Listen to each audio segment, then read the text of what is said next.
Heldu dauda berria azkenean, edo hori ematen du behintzat. Eta gauzak horrela, Bizkaiko kostaldera etorri gara eguzki bila, Armintzara, hain zuzen ere. Kaixo! Ze ondo zaudeten hemen. Ezarri naiteke zuekin? Bego eta Maider, ezta? Begotxu jatetxeko sukaldariak? Bai. Eta jatetxea bera bezain ezaguna da, begotxuren eskalopea. Bai. Ze eskalope klase da hori? Zeniri esan didate, bueno. Handia, plakoa. Ikusi nahi duzu, zelan egiten dugu? Claro, ikusi, nola egiten duzuen, eta probatu ere bai. Hombre, venga ba, guazen. Egunon. Begotxu holan ondo, guapo nago? A ber, jarri da zu txapela. Prest. Prest. Azteko, Zerra jarri behar da.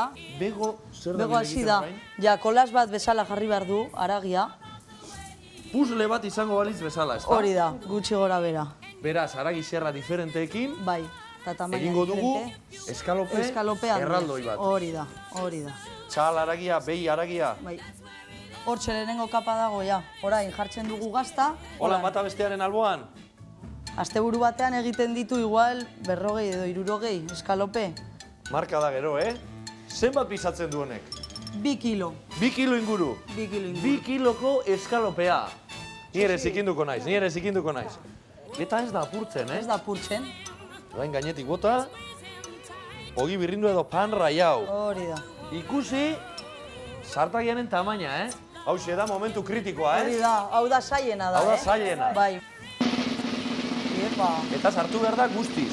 guztiz. Guztiz murgilduta. Hori da. Euke behar du olio asko ondo Begira. egiteko, aragia ondo egiteko.